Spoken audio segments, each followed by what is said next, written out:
devotees to Sri Radha Gopinath's Sunday festival. His Divine Grace, A.C. Bhaktivedanta Swami Prabhupada, he traveled around the world approximately 13 times, translating books, encouraging and instructing devotees, meeting all various classes of society, from common workers to heads of state, and he established these temples especially as an opportunity to come together and hear about the most precious goals that a human life, that a human being can attain. To hear the glories of the Supreme Lord, to chant His holy names in the association of devotees, is the greatest of all benedictions. And Srila Prabhupada's kindness, he has made that benediction so accessible to everyone. To understand that spirit is to understand the mood of the Lord. Yada yada hi dharmasya glanir bhavati bharata abhyutanam dharmasya tadatmanam srijam yaham.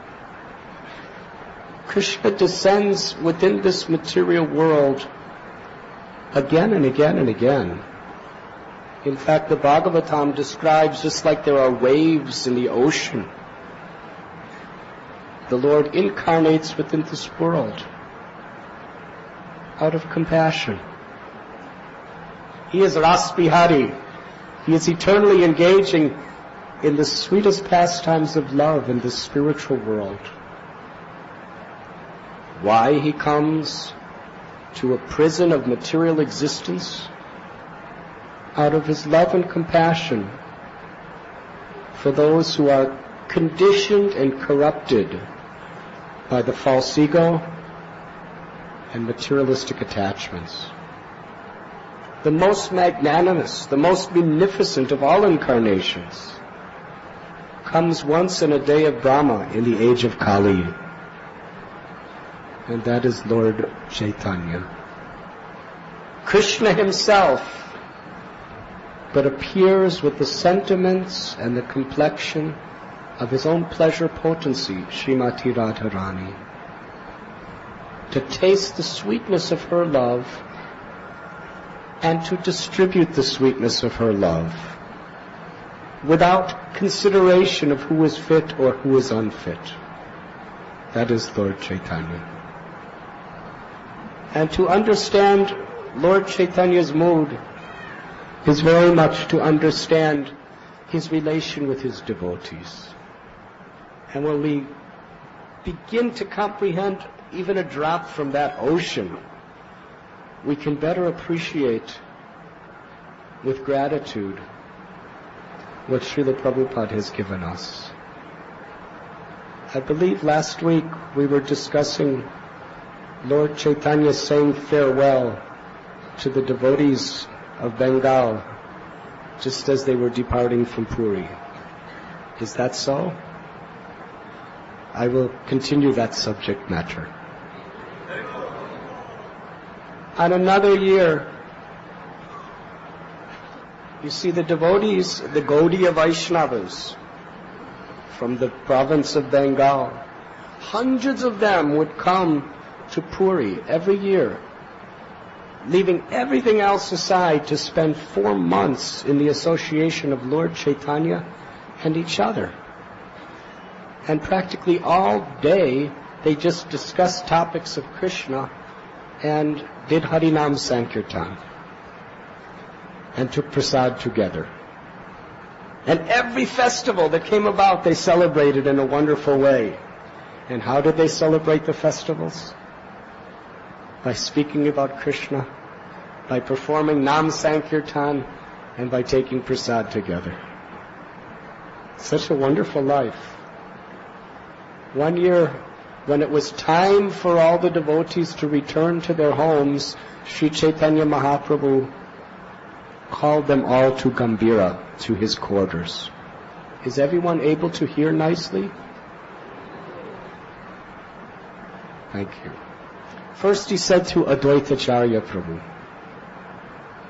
he said, Advaita Prabhu, give Krishna Bhakti, devotion to Krishna, even to the lowest, most fallen, sinful people. And then he turned to Lord Nityananda Prabhu. He said, Oh Nityananda Prabhu, without restriction, without considering who is fit or unfit, manifest prema bhakti, pure love of Krishna. Now these are the two most empowered of the associates of Sri Chaitanya Mahaprabhu. Sri Advaita, the leader of all the Vaishnavas, and Nityananda Prabhu, who is Balaram himself. And this is the Lord's order. Do not stay here in Puri. Go to Bengal. Go to the place where your service is. And do not consider who is fit or unfit. Give the treasure of prema bhakti to everyone. How?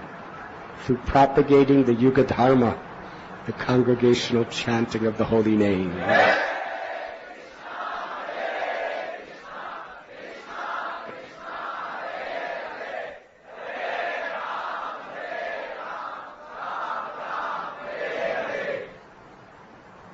He told Lord Nityananda, actually just before this incident, Lord Nityananda Prabhu and Lord Chaitanya Mahaprabhu had a private, secluded meeting.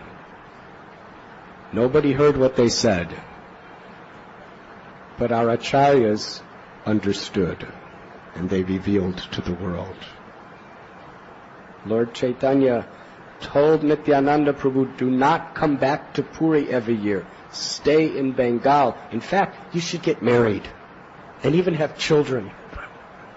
That way, you can go everywhere and anywhere to preach without any of the restrictions of the formalities of the renounced order. And he told Lord Nityananda Prabhu, you don't have to return, because whenever you dance, wherever you dance, in an invisible form, I will appear to watch you, and you will know that I am there. Then he turned to Srivas Thakur and embraced him, put his arm around his neck and said, Oh Srivas, in your home and wherever else you may be, perform the congregational chanting of the holy names daily. Every day, bring devotees together and perform Nam Sankirtan. He said, and whenever you perform Sankirtan, I will personally come to attend that Sankirtan. You will see me, but no one else will know that I'm there. Then he told Srivas, take this cloth and this prasad of Lord Jagannath and offer it to my mother, Sachi Devi.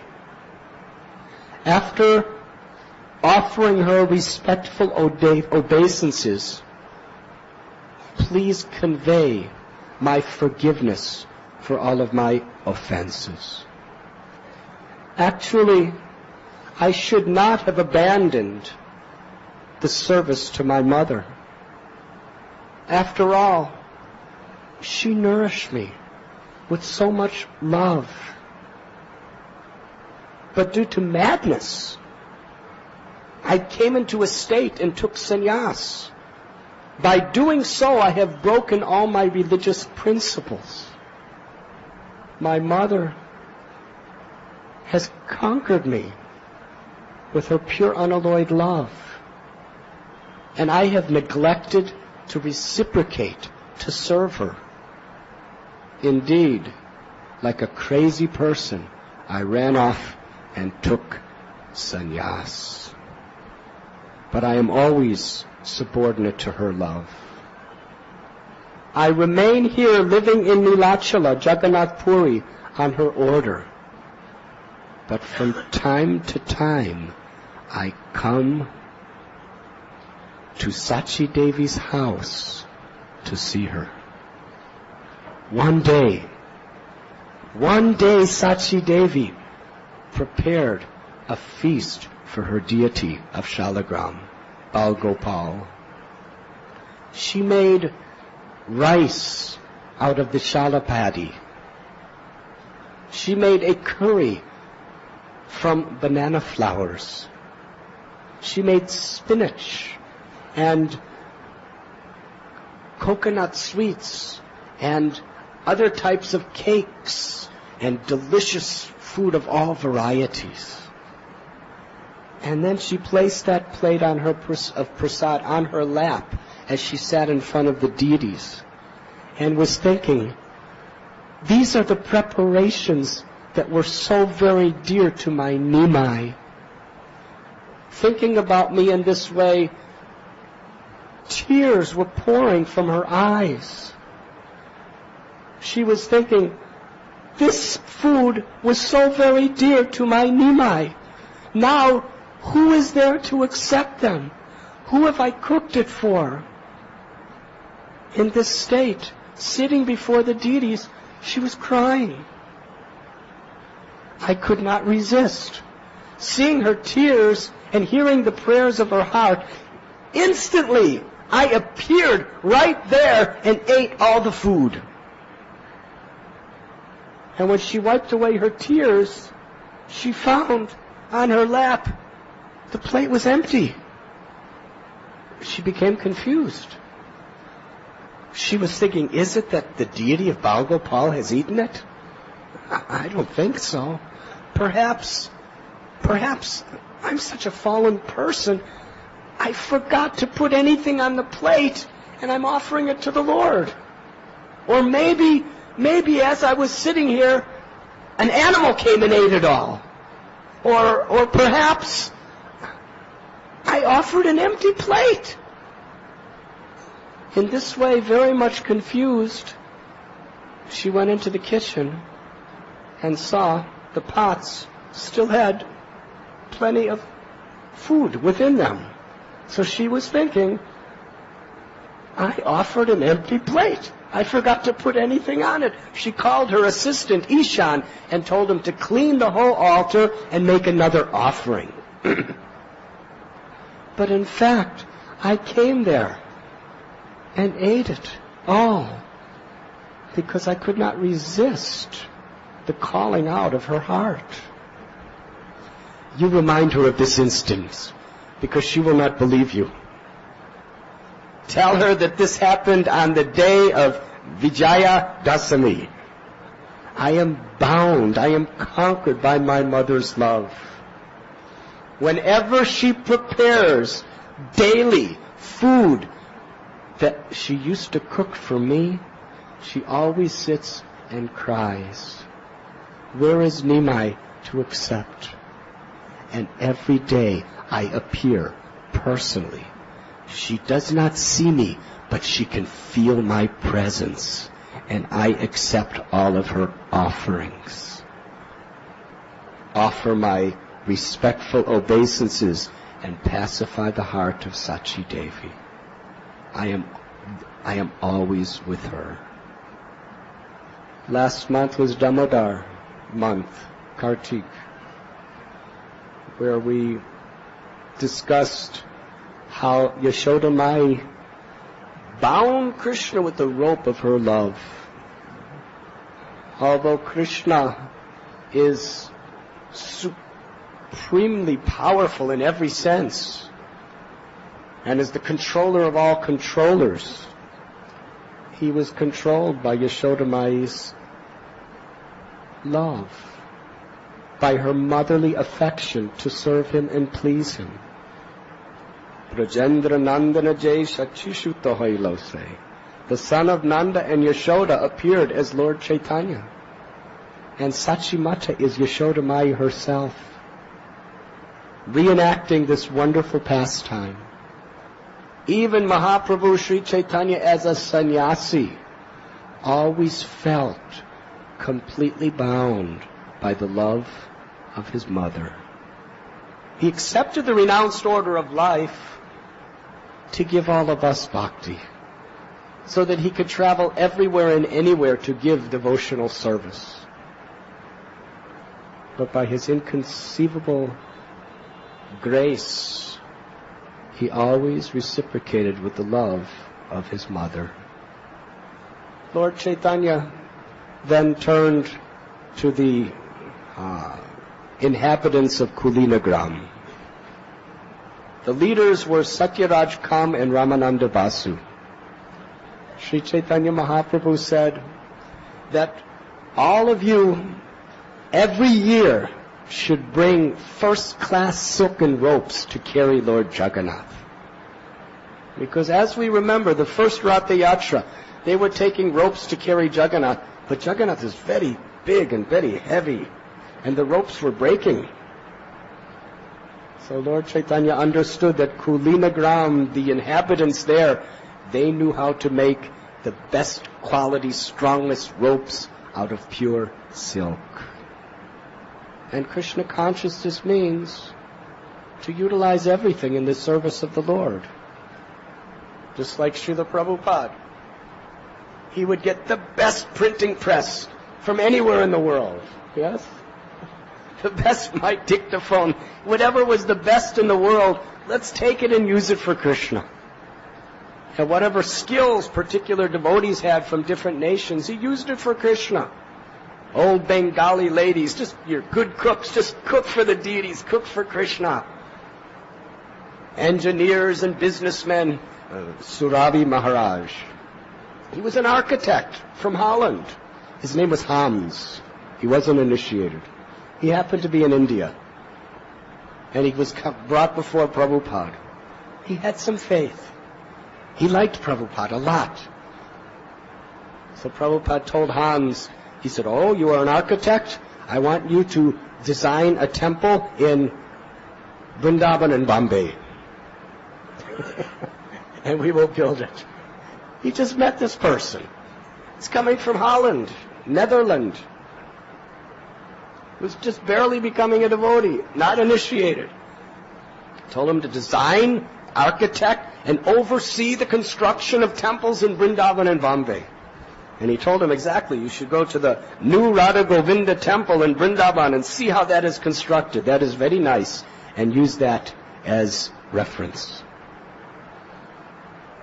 And factually, the temple in Juhu Beach, the temple in Vrindavan, he designed it. He oversaw the construction of it. Whoever came, whatever skills they had. The impersonal conception is, Brahma Satyam Jagan Mithya, that this world is an illusion. Only Brahman is truth. Now, according to Shankaracharya teachings, before you could really adopt to this spiritual culture, you have to take sannyas. You have to give up all connection with family, all connection with occupation, all connection with money, and just, be with other sannyasis and study Vedanta and meditate on Brahman. Hare Krishna. But on the Bhagavad Gita, Arjuna wanted to do that. And Krishna chastised him. He said, no, you are a grihastha, you have a duty to your family, and you are a kshatriya, you have the propensity to fight. Fight for me. Utilize your skills and your talents for me. And that is what Bhagavad Gita is all about. Perform your prescribed duty in a spirit of devotion to God as an offering. Yat karoshi yadashnashi. Whatever you do, just do it for me, and that is the perfection. Srila Prabhupada said to his American disciples, you are Americans. What is the use of your being American if you don't do something big for Krishna? Yes? Whatever our propensities, whatever our conditionings, don't renounce them, purify them by using them in Krishna's service to broadcast the glories of the chanting of the holy name.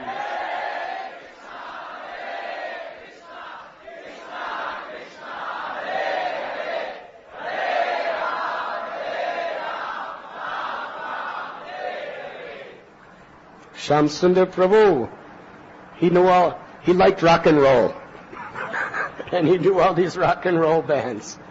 So Prabhupada engaged him in setting up a concert in San Francisco where the biggest name rock and roll bands, who were the heroes of the whole society, performed a concert for Prabhupada. And thousands of people came, and the main part of the whole program was Prabhupada coming on stage, giving a lecture and chanting the holy names.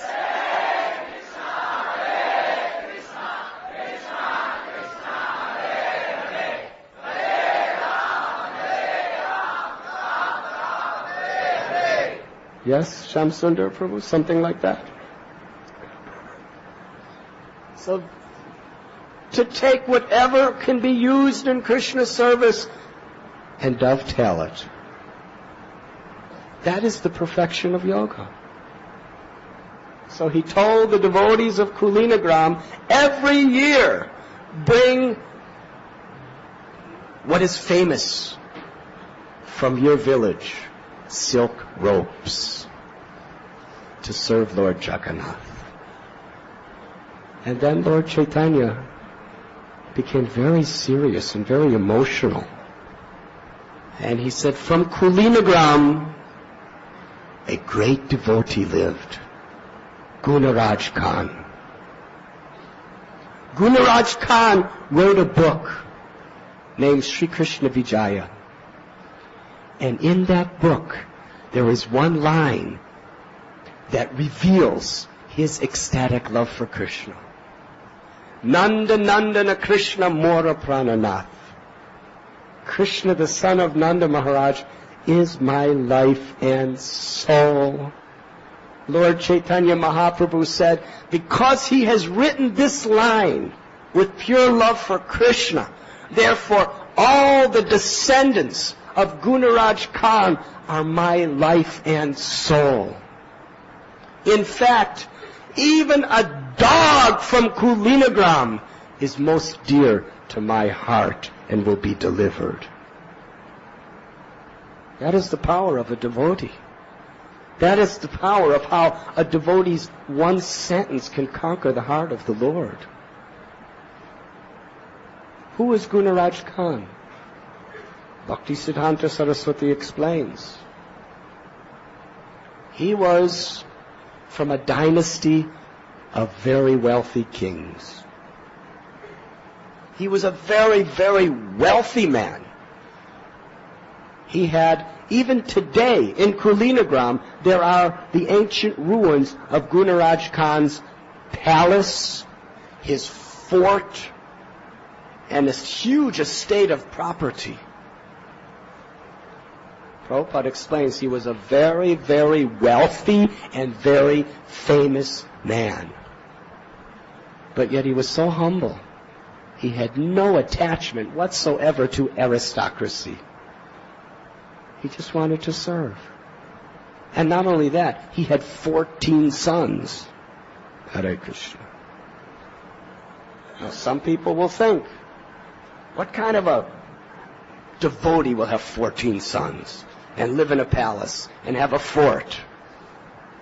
As we're explaining, whatever the position we're in, we can utilize whatever we have and whoever we are for the service of the Lord with humility and devotion. And Gunaraj Khan had those qualities. Lord Chaitanya Mahaprabhu said that all the descendants of Gunaraj Khan are as dear to me as my very life. In fact, even a dog from the village of Kulinagram, because Gunaraj Khan is from that place, I will deliver even the dog. The devotee sacrifices everything for the Lord, and the Lord reciprocates in the most glorious way. That is love. One of the 14 sons of Gunaraj Khan was named Satyaraj Khan. And his son was Ramananda Vasu. And they were before Lord Chaitanya. And Satyaraj Khan, after hearing the glories of his father, and after hearing the Lord's incredible benediction upon him and all of his family members, with folded hands, he asked a question to Lord Chaitanya. He said, I am a very fallen householder, very much entangled and addicted to materialistic life. Please tell me how I can make spiritual progress in my condition. This is a personal, intimate associate of Sri Chaitanya Mahaprabhu speaking. Trinadapi sunichena. This is the humility of a devotee. I'm a very fallen householder, entangled by materialistic activities. Please tell me, where is my hope? How can I advance in spiritual life? And Lord Chaitanya gave his answer. He told Satyaraj Khan and all of the devotees that you should incessantly chant the holy names of Krishna, and whenever possible, serve the Lord and his devotees, the Vaishnavas. This is the instruction to all grihastas, to constantly chant the holy names of Krishna. And whenever possible, now this is very important, 2 words, whenever possible. That means we should always be looking, searching, groping for the opportunity to serve the Lord and his devotees, the Vaishnavas. Satyaraj Khan heard the words of the Lord, and he took it very seriously. He said, yes, I should serve the Vaishnavas, but please tell me, Lord, how will I recognize who a Vaishnava is? What are his characteristics? What are his activities? Please tell me, who is a Vaishnava? And Sri Chaitanya Mahaprabhu replied, anyone who even once utters the holy name of Krishna is a devotee, a Vaishnava, in his topmost in humanity. And then Lord Chaitanya explained that when one chants the holy names of Krishna, even once, one becomes freed from all of his previous sinful acts. In fact, Lord Chaitanya said, one can fulfill and perfect all the 9 processes of devotional service simply by chanting the holy names.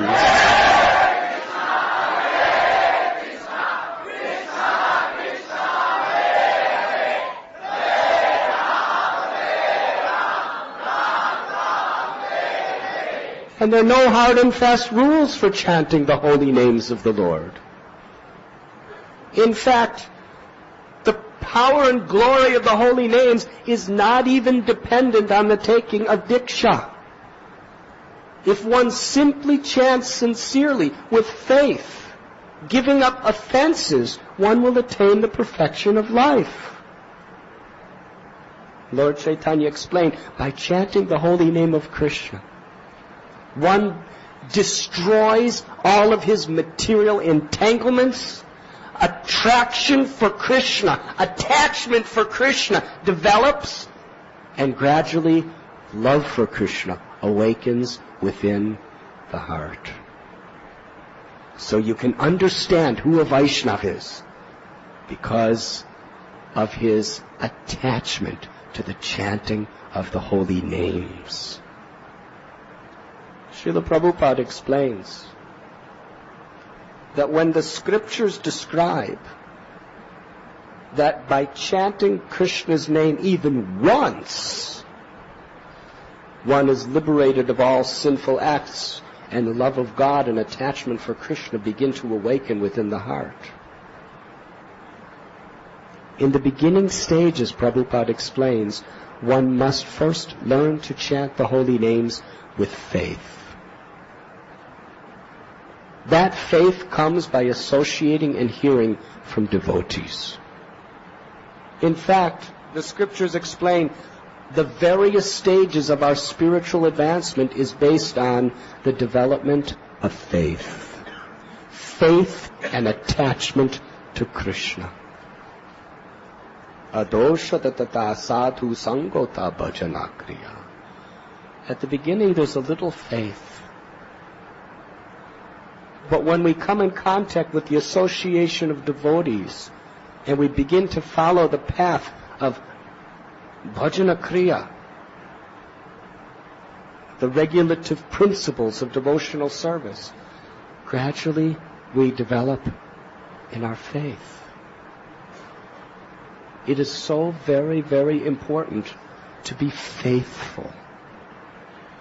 If we have faith, we can overcome all obstacles. If we have little faith, even easy things become difficult in spiritual life. But if we have great faith, even impossible things become easy.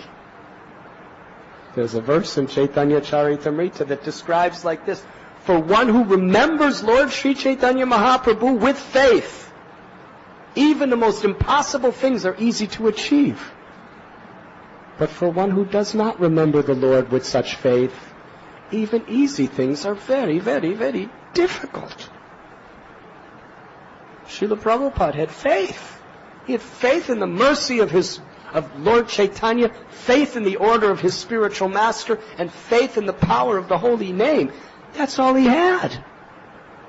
He had no money, he had no connections, he had no acquaintances, he had no facilities.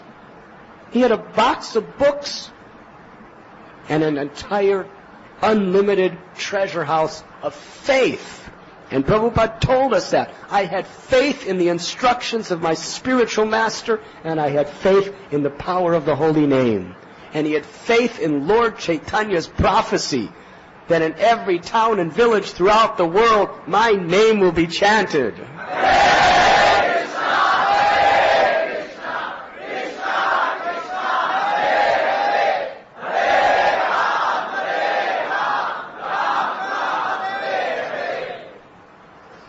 And what was impossible became possible. 70 years old, heart patient, and he established an entire international society that to this day is still growing in wonderful ways. Power of faith. So we must learn to chant the holy names with faith. And what is that faith? Our faith must be established in the words of the scriptures. Padma Purana declares, Nama Chintamani Krishna Chaitanya Rasvigraha. That Krishna's holy name is non-different than Krishna. Krishna's pastimes, Krishna's form, Krishna's attributes, Krishna's abode, Krishna's associates, Krishna's mercy is full-fledged, non-different than the name of Krishna. But Krishna reveals the opulences of the name according to how we approach him, according to our faith. That the holy name of the Lord, Padma Purana describes, is Chintamani. What is the nature of Chintamani? It is the most precious of all jewels. Yes? Diamonds, rubies, emeralds, sapphires, and all of these so-called precious jewels of the world, can they actually fulfill your desires? Usually what they do is they only increase your desires and increase your fear, because so many people want to take them away from you. Yes? But Chintamani is the precious stone of the spiritual world. The dust of Braj is constituted of Chintamani. The maidservants of Vrindavan wear anklets of Chintamani stones. The Chintamani fulfills all one's innermost aspirations. It is touchstone. That is the power of the holy name. All of our souls' innermost eternal aspirations to know God and to love God are fulfilled by the causeless, inconceivable, supreme mercy of Harinam, the holy names. Nam Namakari Bahuta Nija Sarva Shaktis.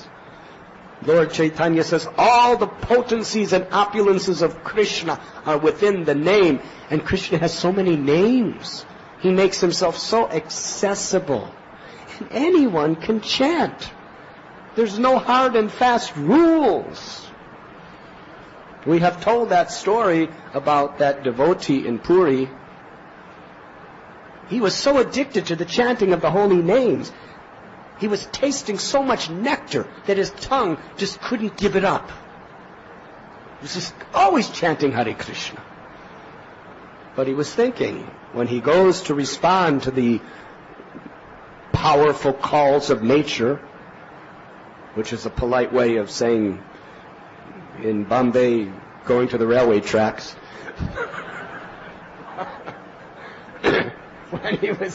when those powerful influences, nature, came upon him, he was thinking, when I'm passing urine and stool, I shouldn't be chanting the holy names. It's not proper, because Krishna is not different than his name. So he tried to stop, but he couldn't stop. His tongue was always chanting Hare Krishna. So he had a lota in one hand, and with his left hand, and with his right hand, he was trying to hold his tongue. Not easy. He was holding Hare Krishna, Krishna Krishna, Hare Rama, Hare Hare, like that. Something like that. So this little boy saw him. And he came up to him and said, what are you doing? Hare Krishna. He told him. He says, don't you know there's no hard and fast rules for the chanting of the holy names? This is what our Sri Caitanya Mahaprabhu has taught us. You can chant in holy names anywhere, in any situation. Yes? You can't bring the deity in the toilet and do puja. That's big offense. Big offense. But the deity of the holy name is willing to come everywhere and anywhere with you and reciprocate with your love. That is the supreme mercy of the holy names. So when that little boy told the man that, he said, oh, very nice.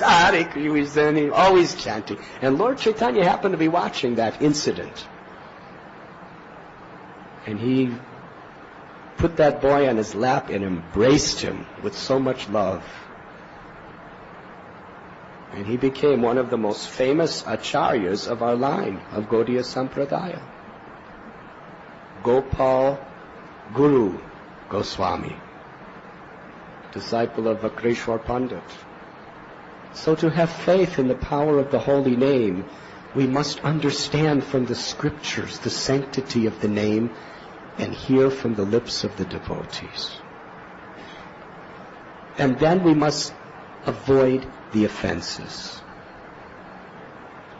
When it is explained that by once uttering the holy name we are liberated of all sins and attachment to Krishna awakens in our heart, that is speaking of that one chanting of the name without offense.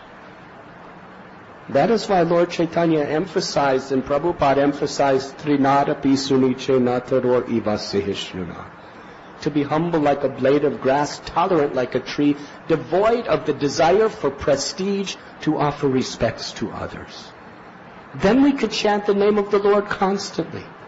Because without that mentality, we can't really avoid the offenses of the holy name. If we have false pride, if we have a tendency to disrespect others, we are going to make offenses. We'll be driven into offenses. So we must very carefully avoid the offenses and simultaneously practice this principle. Lord Chaitanya said, take the holy name, take this verse of humility like the grass, put it on the string of the holy name and wear it always. And if you do that, on the string of that verse, if you chant the holy name even once, you will attain perfection. So Lord Chaitanya explained like this to the residents of Kulinagram. You should incessantly chant the holy name and serve a Vaishnava. And who is a Vaishnava? That person who even once chants the holy names of the Lord. Even a neophyte devotee, Prabhupada explains, if a neophyte devotee is faithfully trying to execute the orders of the spiritual master, he is to be considered a pure devotee. So anyone who's chanting the holy name, even once, is to be respected as Vaishnava. The next year, jumping a little ahead, the residents of Kulinagram asked the same question. One of the devotees said to Lord Chaitanya, I'm a very fallen soul. Please tell me, what is my duty in life? And Lord Chaitanya Mahaprabhu replied, you should always serve the servants of Krishna and constantly chant his holy names.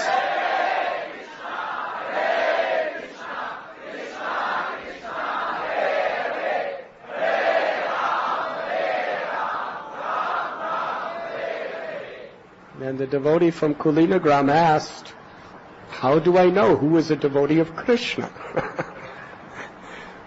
And Lord Chaitanya gave the next step of understanding the higher realm of Vaishnavism. Last year he said, anyone who chants the name of Krishna even once is topmost amongst humanity and should be honored and worshipped. Yes. This year, Lord Chaitanya said that one who is constantly chanting the holy names of Krishna is a first-class Vaishnava. Yes? If you chant the name of Krishna once, you're a Vaishnava, which is topmost in humanity. If you're constantly chanting the holy names of Krishna, you are a first-class Vaishnava. Kirtaniya sada hari, satatam kirtayanto mam yatantaschadritavrita. My devotees are constantly chanting my holy names and offering respectful obeisances unto me and endeavoring with great determination. Then the next year, they asked him the same question again. How do we achieve the goal of life? And Lord Chaitanya said, by serving the servants of the Lord, the Vaishnavas, and chanting the holy names. And they asked, well, how do we know who a Vaishnava is? And Lord Chaitanya explained the third year that the best amongst Vaishnavas is one whose very presence causes others to chant the holy names.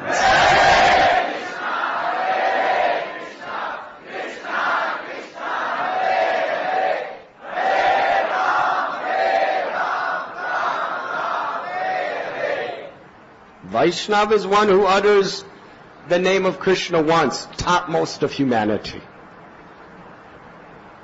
First-class Vaishnava is one who's always chanting the holy names. And the best of the Vaishnavas is one whose very presence causes others, induces others to chant the holy names of the Lord.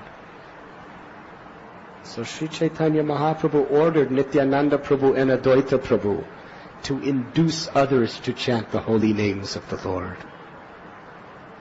And Lord Chaitanya gave Nityananda Prabhu several of his best devotees to go with him, like Gadadhar Das and Abhiram Thakur.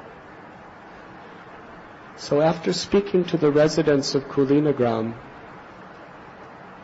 Lord Caitanya turned to Shivananda saying, should I continue? No. He turned to Shivananda saying, and he said to Shivananda saying, with very deep affection and emotion, he said, please take care of Vasudev Dutt. Because Vasudev Dutt's a householder.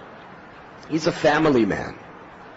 But he's so generous that whatever income he earns every day, he immediately spends it by giving it to others. And Lord Caitanya told Shivananda saying that he has to save some money to maintain his family. But it's just not within his means to save anything.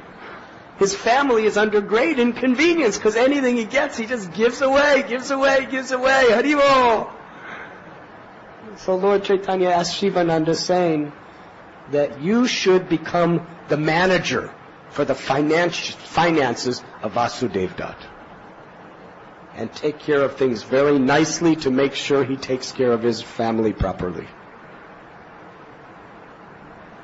And then Lord Caitanya said to Shivananda saying, and every year come to Jagannath Puri to visit with me and bring all the devotees with you, and you should be in charge of all of their maintenance. That's a very serious instruction. Shivananda saying sometimes 200, 300, 400 devotees walking all the way from Navadvip. At that time, he was living in Kumarahata, where Vasudev Dutt also lived, and he would come down to Navadvip and meet all the devotees, and he would arrange all the accommodations, all the food. He would pay all the tolls and the taxes. He would supply all the necessary protection for all the devotees every year, and he wasn't even a very wealthy man, but everything he had he used in the service of the Lord. And even though he's doing that, totally living for others, and he has a family with 3 sons, Lord Chaitanya is telling him, that's not enough. You should take care of the finances for Vasudev Dutt, because he spends all his money and doesn't give any. He just gives it all away. Vasudev Dutt, on this occasion, he was sitting besides Lord Chaitanya in the assembly. And Lord Chaitanya began to glorify Vasudev Dutt as if he had 1,000 mouths. Now, when Lord Chaitanya would glorify his devotees, he would glorify them as if he had 5 mouths. Can you imagine that? The Supreme Personality of Godhead glorifying his devotee as if he has 5 mouths? So much love, so much enthusiasm. I'll give you some examples of how he glorified his devotees as if he had 5 mouths. The time. It's all right? He turned to Raghava Pandit and he said, he just embraced Raghava Pandit. He was so pleased with him. You're so dear to me.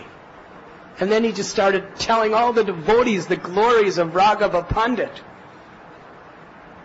He said he has a home in Panihati, and he has hundreds and hundreds of coconut trees. And every day he'll take 5 or 7 coconuts and clip them and bring them on the altar. And how does he offer them? Incredible. With such personal love. If he finds out that there's a sweeter coconut 20 miles away, he'll go all the way there, purchase it, and bring it back for his deities. That's how much he was pleasing his deities. Deity worship is not just ritualistic. It's not just, be on time and get something down. Raghava Pandit showed the love. He was absolutely punctual. And what was his standard of cleanliness? Very difficult to understand. But we'll get to the cleanliness later, Lord Chaitanya describes. But understand the spirit of personal affection. that for his deity, only the very, very, very best. Hundreds of coconuts are on his land, and each one is sweet like nectar. But if he gets the news that there's even sweeter coconuts 20 miles away, and there was no rickshaws or what do you call them?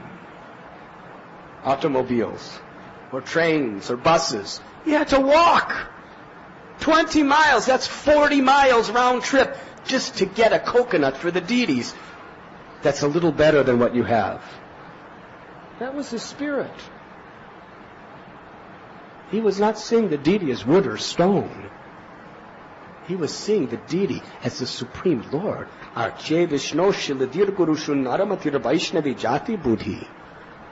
What is the hellish mentality? To see the deity as made of wood or stone.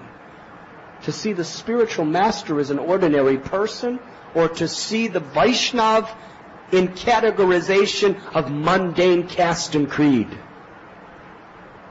That is called hellish mentality according to the Vedas.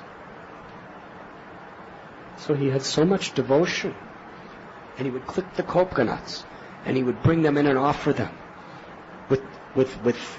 and the deities would drink the coconut water. Then he would take it off, and then he would break the coconuts open and scrape out the pulp. What do you call it in India? Huh? Malai. Something like that. Malai? Like that? Malai? He said Malai. It's Malai, I think. So and then he'd take that and put it on a plate and offer that again. And one time he saw his assistant pujari. The pujari was just about to bring the coconuts on the altar, and his hand touched the top of the doorway. And Raghava Pandit was thinking, we walk on the floor.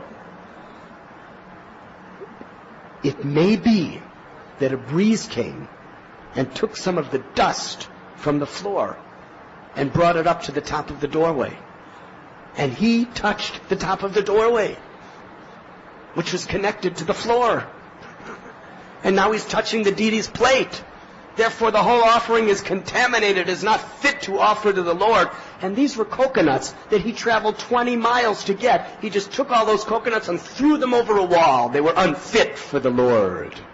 Raghava Pandit ki jai.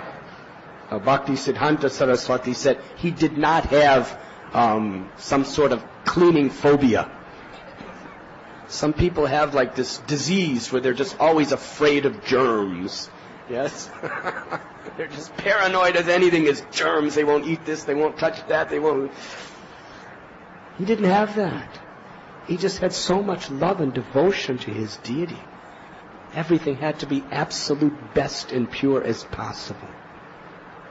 And Lord Caitanya, who is the deity himself, he respected and honored the sentiments, the feelings, and the purpose of Raghava Pandit's heart so much that he was praising Raghava Pandit for his standard of worshiping the deity in the temple as if he had 5 mouths. Sitting close by was Murari Gupta. Sri Chaitanya Mahaprabhu said to all the devotees, I want you to understand the humility and the love of Murari Gupta. Lord Chaitanya embraced him and wept upon him out of love. He said, this Murari Gupta, he's a devotee of Lord Ram. And on a regular basis, I would tell Murari Gupta that Krishna is the essence of all sweetness. Krishna's pastimes, Krishna's beauty, Krishna's flute is the supreme sweet mellows of the absolute truth. Krishna is the source of all incarnations. All other avatars are emanating from him. He is the origin, and he is Rasaraj. His pastimes are most beautiful and most pleasing with the most intimate love. So please, take the name of Krishna and worship Krishna. After speaking many times to Murari Gupta like this, He said to me, yes, you are my master. I must obey your order. And that night he went back to his home, and Murari Gupta, he was praying in his heart, O Lord Ram, Sri Raghunath, I have already offered my head at your lotus feet. I don't have the heart.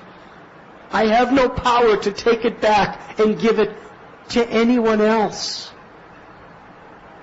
I'm yours. In this way, Murari Gupta was thinking, if I cannot follow the order of my master, better I die. And he stayed up all night weeping, praying that death would come. And the next morning, Murari Gupta came to Sri Caitanya Mahaprabhu and cast his head at the lotus feet of Mahaprabhu, grabbing onto those lotus feet in great, great desperation. And weeping and weeping and weeping, he revealed his mind to the Lord. He said, my Lord, it is impossible for me to worship anyone but Lord Sri Ramchandra. I've already given him my heart, my soul, my very life. But yet if I cannot follow your order, how can I live? So please, let me die. And Lord Chaitanya, while explaining this incident to the devotees, became very emotional. And he said, I lifted up Murari Gupta and I embraced him with great pleasure. And I said, Murari, oh Gupta,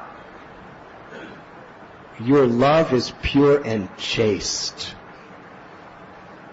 I just wanted to test you to see what is the quality of your love for Sri Ramchandra. Blessed is that devotee, Lord Chaitanya said, who never ever gives up the worship of the lotus feet of his worshipable Lord. And blessed is that Lord who, if the devotee does fall away, he drags him back by the hair. That's why we have these sikhs, just in case.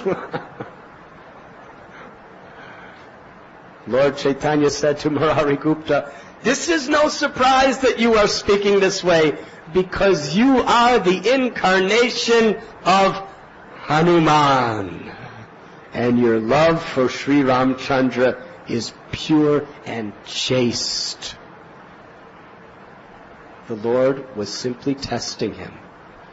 Actually, the Lord simply wanted to reveal the glories of Murari Gupta's love for Sri Ram to the whole world, and he glorified him as if he had 5 mouths.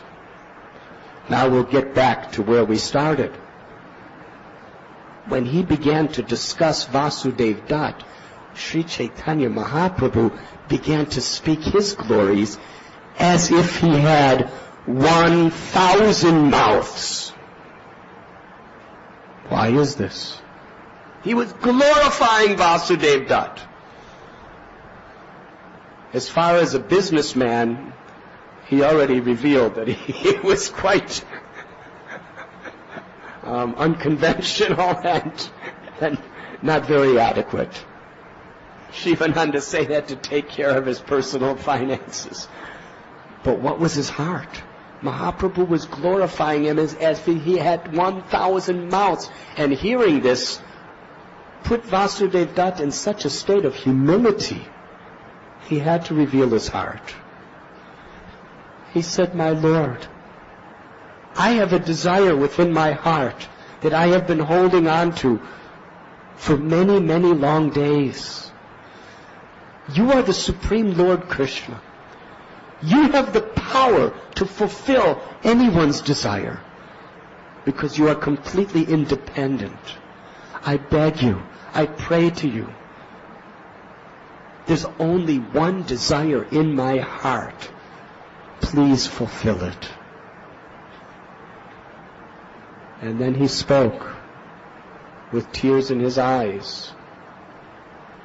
He said, when I see the living entities in this world suffering due to forgetfulness of you, my heart breaks. I cannot tolerate seeing the sufferings of others. Please grant me this benediction. Let all the sinful reactions of every living entity within the entire universe fall upon my head.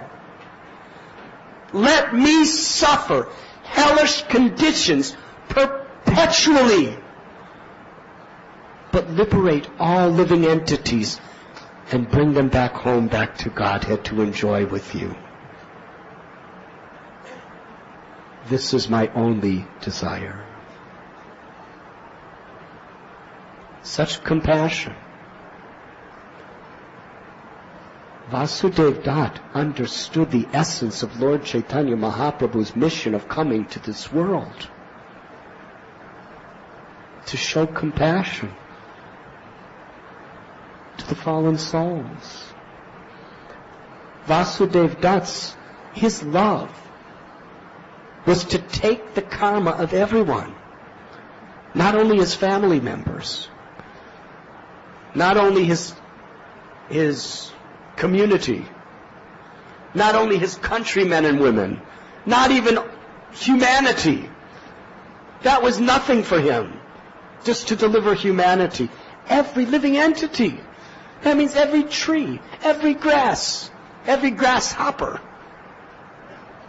the insects, the lizards, the snakes. How many of you like snakes? Vasudev Dutt loved the snakes so much. He was willing to go to hell to take all of their karma and send them back to Godhead. And even the rats, and the fish, and the bacterias, and all the varieties of birds and beasts, and every class of human beings. The pious, the impious, the criminals, the demons. He had so much love for the soul in every living entity's heart that he wanted to take the karmic reactions and the sins of all of them and suffer perpetually in hell so that they can all be with Krishna in the spiritual world chanting the holy name.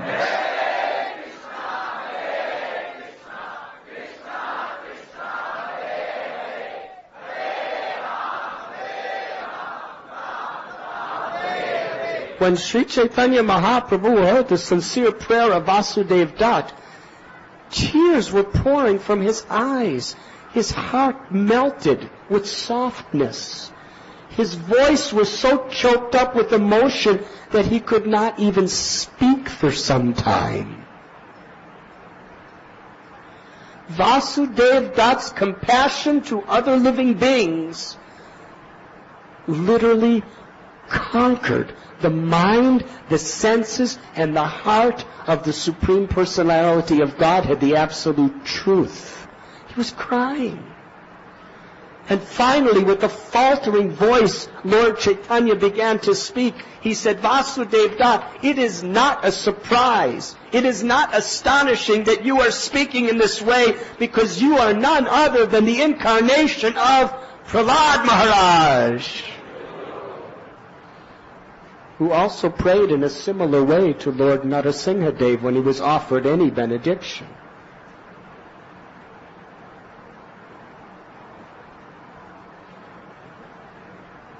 Then Lord Chaitanya Mahaprabhu told Vasudev Dutt, and please listen carefully. I know I'm putting you all to sleep. Please listen carefully. He said that because you have this compassionate spirit to make sacrifices for other living beings, I can understand that you have received the complete mercy of Lord Krishna. This is the declaration of the Lord. The symptom of one who has really received and accepted the mercy of Lord Krishna is their willingness to undergo great difficulties for the welfare and benefit of others. That is the sign of mercy of Krishna. Passing your exams is a little mercy. Getting a good placement and a good job in a company is a little mercy.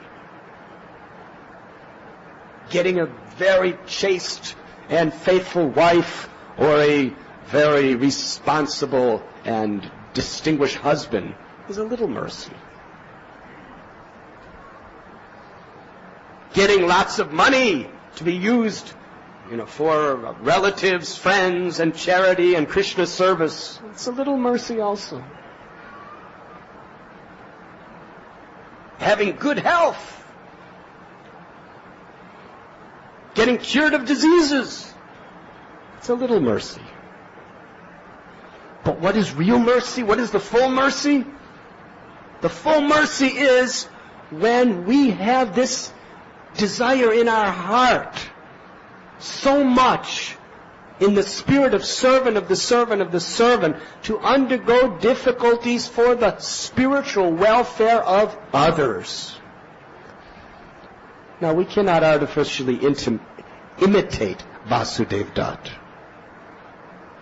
But we can understand that one who has that compassion, one who has that spirit to assist the Lord in His mission of mercy when He comes to this world, is so dear to the Lord that the Lord glorifies that devotee as if he has 1,000 mouths.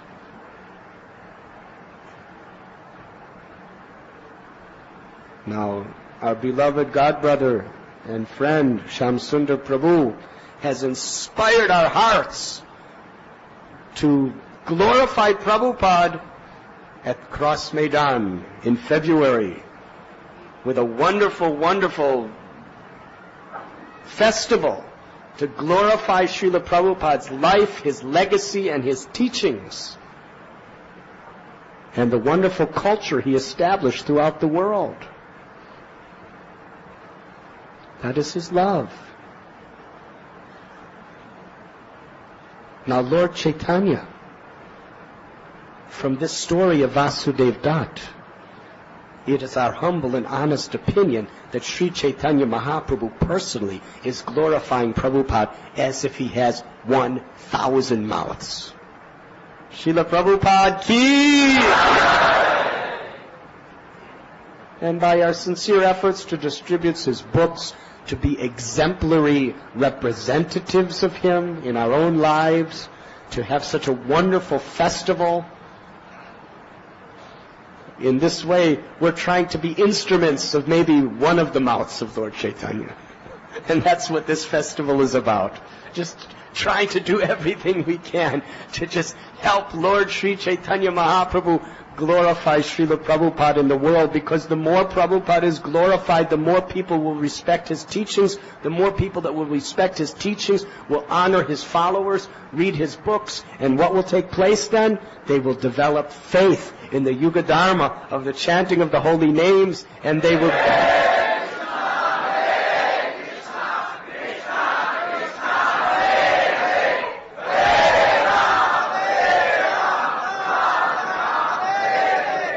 Much louder, please.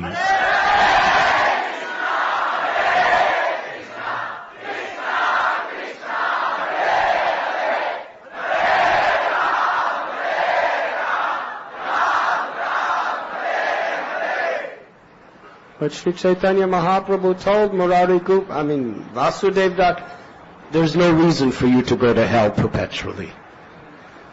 Because your desire is so pure, so genuine, that Krishna will deliver the universe and you don't have to suffer at all. It is no problem for Krishna.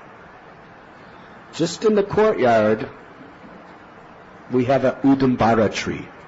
Have you all seen that? Very ancient, old tree, probably centuries old, Udambara tree. And you'll see, during certain times of the years, there's so many little fruits. They're always falling. Those of you who take prasad in the courtyard, sometimes the fruits fall on your head, yes? Or sometimes they fall in your prasad. Or sometimes they're just all over the place. Hariro. Those are Udambara fruits. Very small. Udambara tree has so many thousands and thousands of fruits. Lord Caitanya said, if an Udambara tree loses one fruit, it's not a problem. Similarly, Krishna can do away with one universe. There are so many universes. He'll deliver everyone on your desire, Vasudev Dutt. That is the power of the love of a devotee.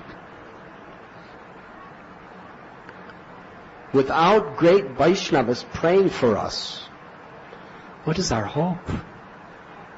The prayers of the Vaishnavas are so powerful. The instructions of the Vaishnavas are so powerful. Why? Because they attract the mercy of Krishna upon us. And therefore Lord Chaitanya Mahaprabhu taught us by his example and his words that we should never feel ourselves great. We should always feel ourselves very humble beggars. Whether we're Gunaraj Khan with palaces and forts and beautiful gardens and estates, very, very wealthy person with 14 sons, or whether we're Kolavecha Sridhar, just selling some bark from the banana tree, living in poverty. What is all important is that humble spirit of begging the Lord, begging the Vaishnavas for their mercy. Narottam Das Thakur said, the food that nourishes my life spiritually is the dust of the feet of the Goswamis. Now physically, we may eat rotis and it may nourish us. Or some people may eat Ayurvedic raw foods or something like that. But that does not touch your soul. What is the nourishment of the soul? The dust of the feet of the Vaishnavas. That means begging for the service of the Vaishnavas, begging for the blessings and the mercy of the Vaishnavas. And who is a Vaishnava? One who chants the name of Krishna once. And better than that is one who is always chanting the holy names, and better than that is that Vaishnava who by his mere presence causes others to chant the holy names. Srila Prabhupada ki jai. To beg for the mercy of Vaishnavas. Those who live in a spirit of compassion to others are the caretakers of the mercy of the Lord within this world. So in this way, Sri Chaitanya Mahaprabhu very, very, very affectionately praised and reciprocated with the love of each of his devotees. And then with much, much difficulty, he gave the Jagannath Prasad and the cloth to Srivas and sent all the Vaishnavas back to Bengal. And they all left with deep feelings of gratitude and love and separation for the Lord. But they always felt the presence of the Lord in each other's association, and especially in the congregational chanting of the holy name.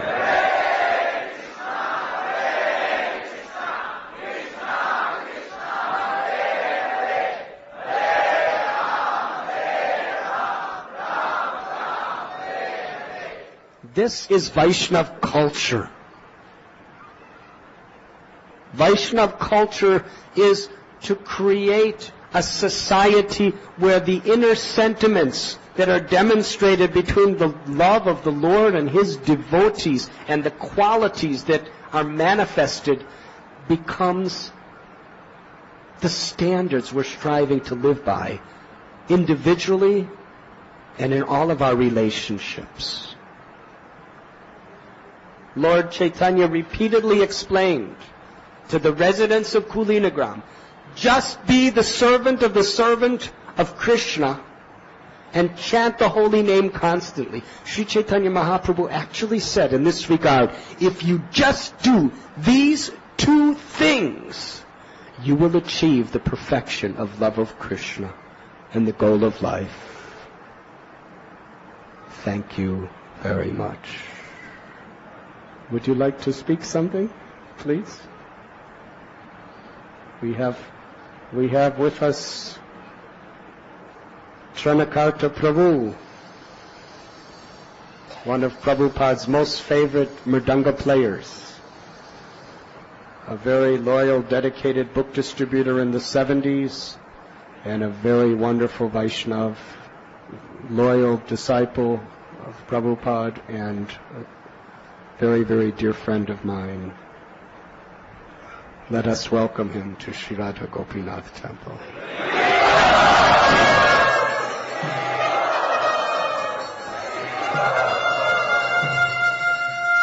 And we have Pragosh Prabhu, who's been, by the inconceivable will of Sri Radha Gopinath, he has been given us his divine association for about the past 8 months.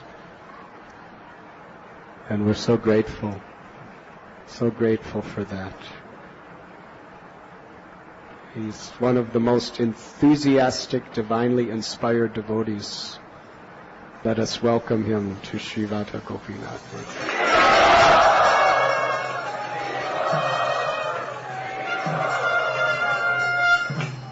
Actually, I don't know why I'm welcoming you, because you're here much more than I am. We're just expressing our love for you, that's all. And Shyam Sundar Prabhu, Prabhupada's very, very favorite associate. Not only was he that person who just could do the impossible due to faith in Prabhupada's mercy, just cross all boundaries of what's reasonable, and just open centers, giant programs going to the most influential leaders of the world and making them devotees. Unbelievable person. But another thing is Srila Prabhupada just loved to be with Shyam Sundar Prabhu. He was just a person Prabhupada just personally, intimately, just was so happy just being with him. Intimate associate. Let us offer our love and gratitude to Shyam Sundar.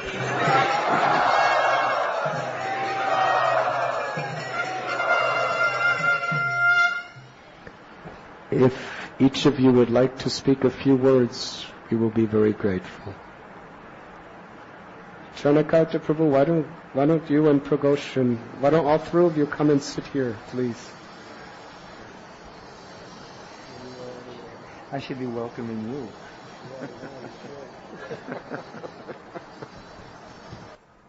Hare Krishna. His Holiness Radhanath Swami has a special gift for simultaneously making you feel completely comfortable. I mean, more comfortable than you could imagine being anywhere. And at the very same moment, feeling completely uncomfortable. And I wonder how that is. That is such a special gift. Comfortable in that, and I'm sure Shyam Sundar Prabhu and Tranakarta now also can say the same thing, that, and I said this before,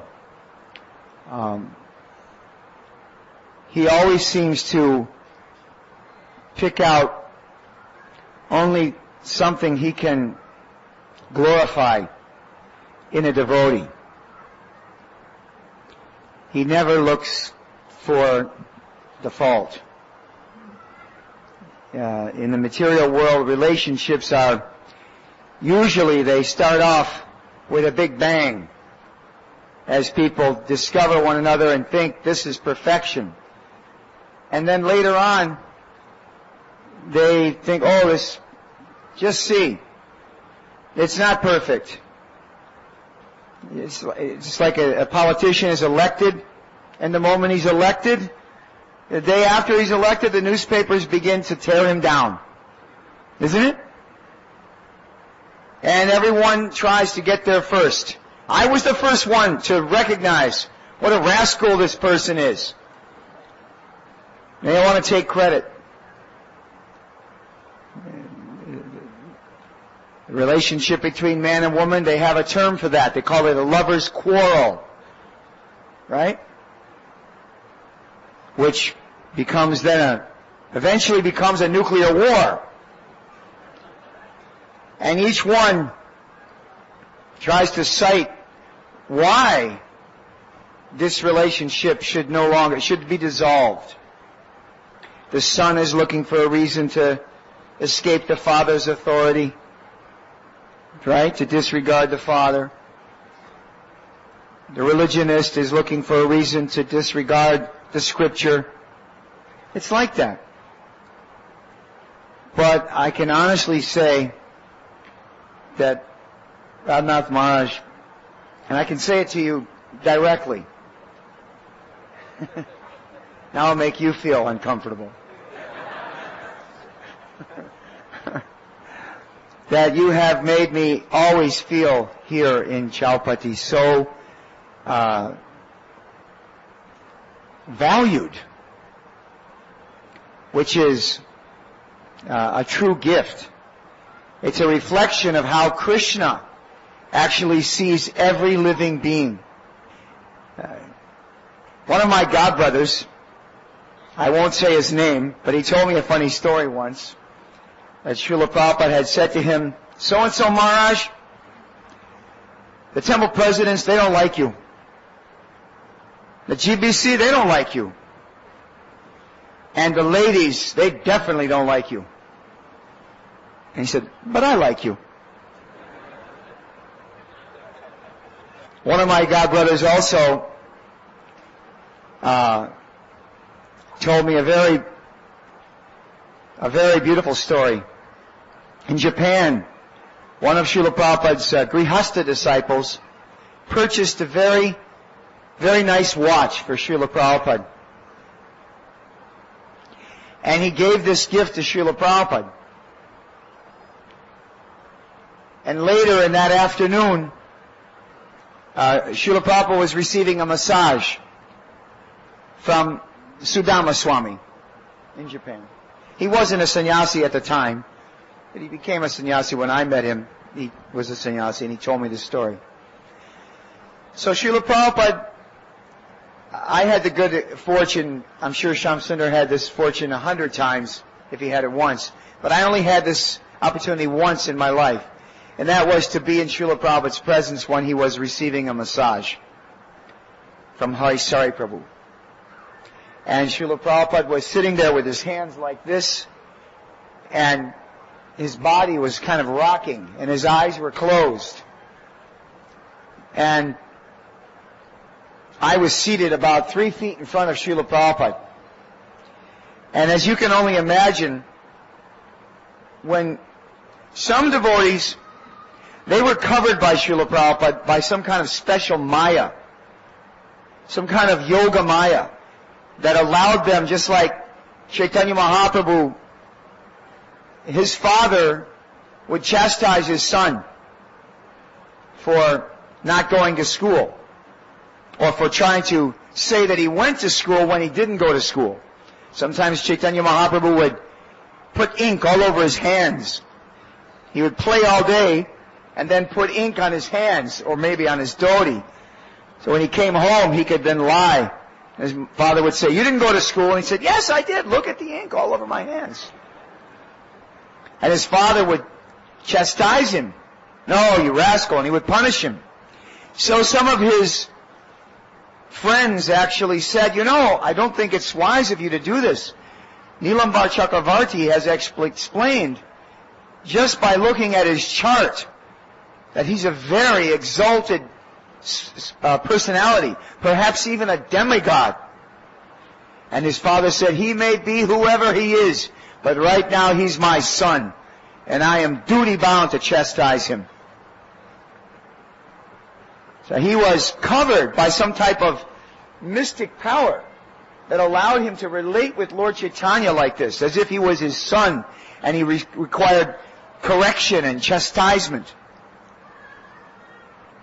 So Srila Prabhupada, I think somehow or other, he had this, of course he had a need to get certain things done. And for that, some of his disciples had to be able to take very, very close dealings with Srila Prabhupada. And they had to be able to be chastised by Srila Prabhupada in a very, sometimes very strong manner. Or they had to be able to work very, very hard for Srila Prabhupada at the expense of so many other perhaps more pleasurable things. And for that they were then allowed in Srila Prabhupada's immediate company. And we used to watch, Tranakarta can say this, we used to watch our God brothers deal with Srila Prabhupada in a very intimate way. Come in, speak with him, so on like that. Whereas if Srila Prabhupada even looked at us, if he looked at us, we couldn't breathe. It was true. If he asked you a question, you would stutter. Your voice would go really high, like a child. Well, Srila Prabhupada, isn't it? So I was sitting in front of Srila Prabhupada, and he was speaking about the Second World War.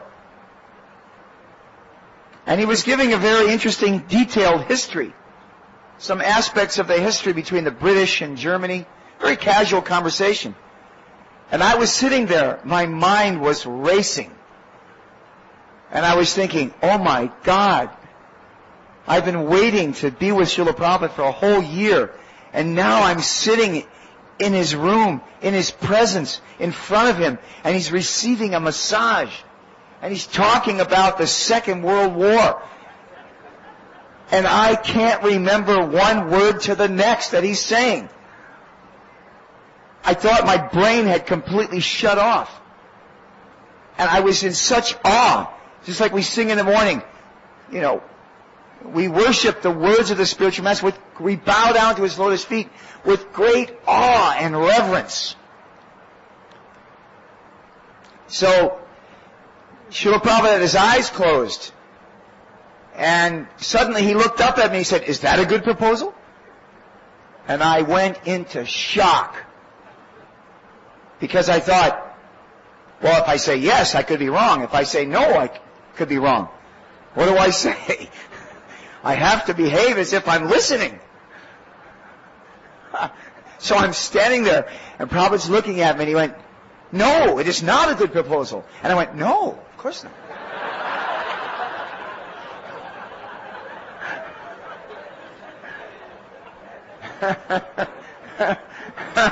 And I thought about it later. I was amazed at the whole experience. That I shut down. Which, believe it or not, that mood with the spiritual master and Krishna and the devotees is actually very beneficial. It's not negative. It's positive. Because then it makes us careful. And also it makes us very grateful. We remember even the smallest detail of some little opportunity that we had to associate with the devotees. We see it all connected to our spiritual master and to Krishna. And we remain very grateful. Otherwise, how is it possible that grown men, 30-year-old, 35-year-old grown men, in Prabhupada's presence, when he would, at the end of a kirtan, they would bring some little plate of cookies, and he would take this cookie, and he would hand it to someone. And the person would put out their hand and take this cookie, and then look at this cookie, as if they had just received something from God himself, which in fact he had. But to the materialist, they would look at that and think, this looks very strange. Right? Very odd that a person would have such reverence for a cookie. You can go to the grocery store. There are rows of cookies. There are hundreds of kinds of cookies. There are fancy cookies. There are simple cookies. There are plain cookies. There are sugar cookies. There are salty cookies. There are all kinds of cookies. And any man with a little money in his pocket can go and get an entire box of cookies. And instead, this 35-year-old man is, with great awe and reverence, looking at this cookie, and then later, just eating this cookie piece by piece. So, Srila Prabhupada, he had that way of bringing you in, or of keeping you in a mood of absolute awe and reverence. So, Sudama told me that Prabhupada was being massaged, and I could envision this later. That Prabhupada was being massaged and he had his eyes closed. But Sudama noticed, he was giving the massage, and he noticed that Prabhupada had on a new watch. And so he said, Srila Prabhupada, where did you get that beautiful watch? That's a new watch. And Prabhupada had his eyes closed and he was getting a massage. And the devotee who had given Srila Prabhupada the watch was seated in front of him, to the right a little bit. He had his eyes closed and he said, oh. And he opened and he looked right at the devotee and he said, from someone special. And then he closed his eyes again. And that devotee told me that at that moment, he felt as if Prabhupada had reached in to his heart and ripped out his heart and claimed it for his own. And that devotee felt that Prabhupada had just completely captured him forever. And he thought, not only do I want to give Prabhupada a watch, but I want to give him my whole life. Hare Krishna. So, I have noted this wonderful, wonderful quality of our God brother. In that, he values everyone's effort to serve Srila Prabhupada very, very much. Everyone here, you should know it, that you are every bit as valuable to Lord Krishna, to Lord Caitanya, to Srila Prabhupada, to Maharaj, and to all the devotees, as anyone who has ever set foot in the temple, anywhere in the world. The devotees asked Prabhupada one time, how do we know that we're pleasing you? And Prabhupada said, what this question was related to Srila Prabhupada by his senior men. And Prabhupada said, you should ask them, are they chanting their rounds? Are they chanting their rounds? And if they say yes, then they should know it, that they're pleasing me. Also, Srila Prabhupada took tremendous delight in reading his own books, which he himself said were not actually written by Krishna. By himself, but were written by Krishna. I was with Srila Prabhupada on more than one occasion when the devotees would say, there'd be a long pause in his room, and no one knew what to say or ask Srila Prabhupada. So someone raised their hand and said, Srila Prabhupada, should we read to you from one of your books? And Prabhupada said, oh, that would be very nice. And then the devotee, on one occasion, the devotee walked over to the bookshelf and turned then to Prabhupada and said, which one? And Srila Prabhupada said, anyone, they are all sweet. And it was very interesting because he just grabbed the book at random. Srila Prabhupada was suffering from a very bad cold. So he wasn't very talkative. He didn't have a lot of energy to speak. So the devotees sat before him for about 15 minutes. After some time, no one knew what to do. We started chanting japa. Prabhupada didn't object to that, so we continued to chant japa. Then when he did ask, Prabhupada said, yes, that is nice. He got the Caitanya Charitamrita, brought the Caitanya Charitamrita over, opened it at random, and it was the disappearance pastime of Haridas Thakur. I was seated in front of Prabhupada's desk. This devotee was seated on the other side in front of his desk. He began reading. He read 3 verses in English and then thought, perhaps I should read the Bengali. So he said, Srila Prabhupada, do you want me to read the Bengali also? And Srila Prabhupada said, oh, that would be super excellent. So he began reading the Bengali. After about 7 verses of Bengali in English, Srila Prabhupada looked at me sitting in front of him and said, he reads Bengali very excellently, doesn't he?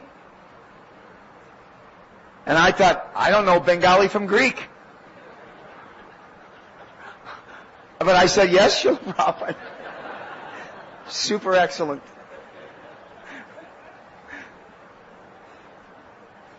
If he had said, he doesn't read very nice, does he? I would have said, no. Doesn't.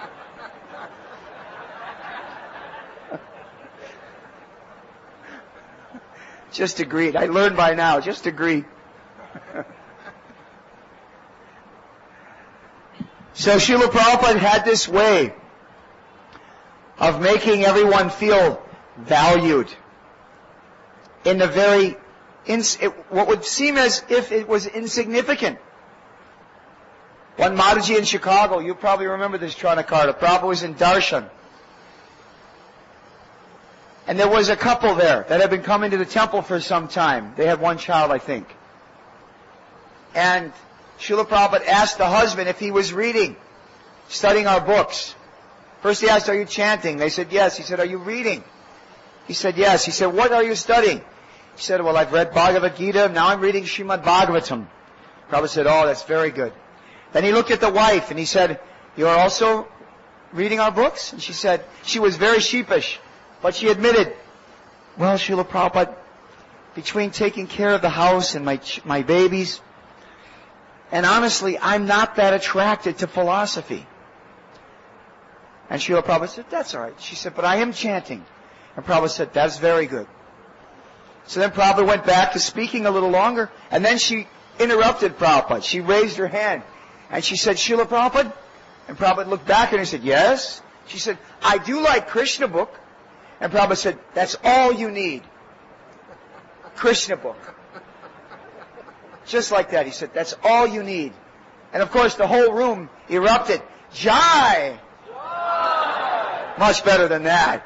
Jai! Just like that. The whole room exploded. And the beautiful thing about Srila Prabhupada was that whenever he did or said anything that got that kind of reaction from the devotees, he immediately would reciprocate with a huge smile, as if it was the first time he had ever been encouraged by the devotees. It was so wonderful to see him take delight in how he had pleased the devotees, how he had satisfied the devotees.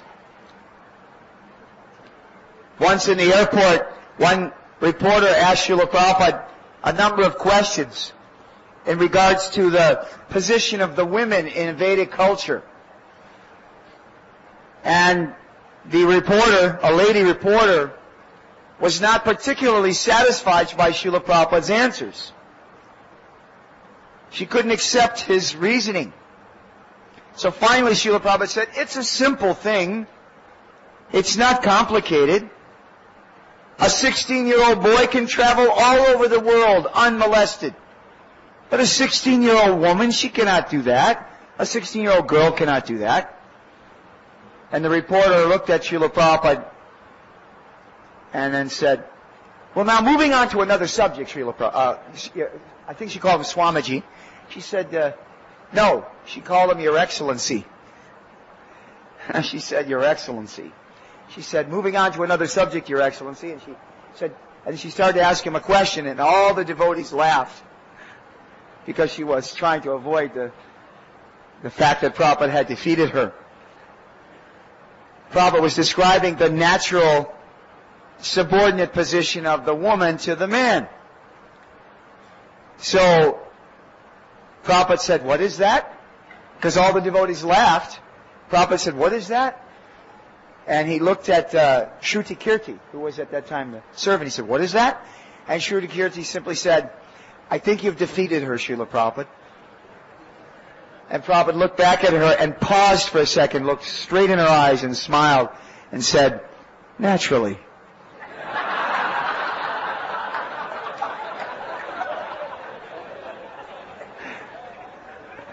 And everyone, just like you, just laughed and just so delighted, because Prabhupada defeated her naturally but did not make her feel small. And suddenly she felt, you could see it in her face, she felt welcomed into the family by the devotees. She got the little smack from the Guru. She was special. He took the time to change her heart, you see? And she kind of got blushed and got happy. It was a wonderful moment, a very touching, simple moment. One time when Prabhupada arrived in the airport in Hawaii, he came down the escalator. All the devotees were there. There were so many garlands being given to Prabhupada that it just pretty soon you couldn't see Prabhupada's face or his head. And one lady came up to Prabhupada, tears coming down her eyes. Who knows how long she'd been waiting to see Srila Prabhupada. And she walked up and she said, "Srila Prabhupada, could I offer you this garland?" And Srila Prabhupada said, "Certainly." And then he went, "Wait." And he started taking off garlands. Took one and gave it to one sannyasi, took one, gave it to another, took one, gave it to another, took one, gave it to another, then took one off and held it in his hand and stepped forward and bowed his head. And she put the garland on Srila Prabhupada. And Prabhupada said, "Come." And she stepped forward and Prabhupada put the garland on her head. And then he went like this. Good. Like this on her head. And you could see that she felt absolutely electrified the moment Srila Prabhupada just touched her top of her head and went like this. Said, "Hare Krishna." And she said, "Thank you, Srila Prabhupada." And she was crying. And all the devotees, you could see all the devotees just sort of surround her and welcome her in. So this is how Radhanath Swami has made me feel here. And I'm very grateful. And also all of you. Well, I hate when this happens. Must be the chemotherapy. Right? It's the drugs. I apologize, because I'm nowhere near enough advanced in Krishna consciousness to actually yet shed tears of ecstasy. Some lifetime, perhaps. But I do want to say, there, it's passed. Hare Krishna. Thank you. I do want to say, from the core of my heart, thank you to all of you for all your efforts to follow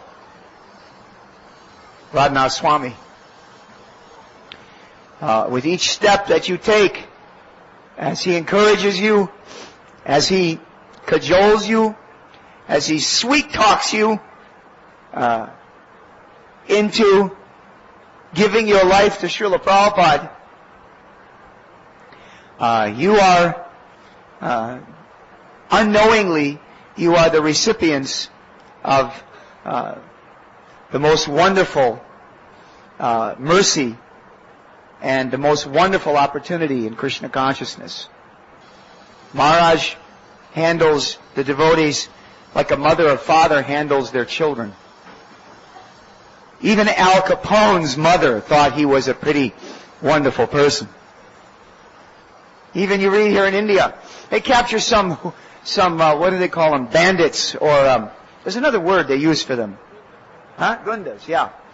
They capture, recently I saw one cover of one magazine or paper that they'd shot one bandit that had terrorized one part of India for some time, for many, many years. They recently got him in South India. And I was thinking, at the moment that I saw this, I thought, this man was probably only loved by his mother. Huh? She doesn't see what he is doing. And she would probably come up with an excuse. You right? It's not so bad. Yeah, but he killed 41 people, but it's not 81. He could have been 80, but he was more compassionate. You see, you don't see what I see. He's a good boy. Even Hitler's mother probably thought, he's just a frustrated artist. Right? Hitler was an artist. He's just a frustrated artist. So mother and father, they see like that. The child makes a little effort, and they just think it's wonderful. They cook something for the mother and father. It tastes abominable. And the father is there. Oh, this is delicious. How did you cook this, my darling daughter? Well, I just used salt and water and flour. That's delicious. Make me some more. So I have taken note of this quality in you. That for your, in your regards to yourself, you're very, very strong and stern. But in regards to everyone else, you're very, very accommodating and encouraging. And it shows. And I've never seen anything like the Chaupati temple. The night of the full moon of the Sharat season, who can forget that night? Huh? And the way their lordships were decorated. I will never forget that. Never. In fact, I have a beautiful photograph of that. Huh? But the way in which all of the devotees from Dwarkadish Prabhu, Murliadhar Prabhu, all of the devotees here, all of the brahmacharis, their service attitude, incredible. Now, as Srila Prabhupada used to say, don't become complacent. So Prabhupada used to come to a temple. After 1 year, he'd say, I'll come there if you double book distribution. Right? Or he wrote a letter 1 year, I think it was in 75 or 76, when the devotees were having Rath Yatras in some cities, and even there was some fear that these Rath Yatras may conflict. Srila Prabhupada said, well, I'll go to the Rath Yatra there if you defeat them in book distribution. Otherwise, I'm going there.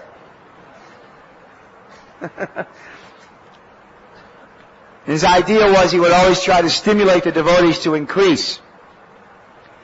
So to whatever extent this temple has achieved great heights in being servant of the servant of the servant, which is going in seemingly two different directions. Great heights in becoming the servant of the servant of the servant. Now, you have to increase it. Never think that we've achieved the pinnacle of that. Increase it. Become even more the servant of the servant of the servant. Because it's going to be needed. Because when I'm done speaking with you, Shyam Sundar Prabhu is going to speak, and he's going to be requesting more service from you than any of the Prabhus have been providing me up in the little room. He's going to be begging for a tremendous amount of assistance to fulfill this new Cross Maidan festival here in Bombay. So, this is the fertile ground. Prabhupada said, didn't he say that Cross Maidan festival the first time, if that comes off successfully, then a revolution of Krishna consciousness will take place all across India? So that festival occurred, and look at what's happened here. So it was true. Right? This temple here is proof. In fact, so powerful are the words of a pure devotee, Prabhupada came out of giving a lecture here at Bharatiya Vidya Bhavan and just happened to look up and say, this is a very nice area. There should be a temple here. And he pointed. And now, there's a temple here. So we can only imagine, we can't imagine if this is what has manifest now. We can only begin to imagine what will come of the future. Srila Prabhupada brought this potency. Maharaj is carrying this potency. He has committed to that potency. And it is now distributed to all of you, which is obvious. And I just want to say thank you for giving me this wonderful opportunity to serve and be served in this very, very transcendental environment in the company of Maharaj and in all of his sincere devotees.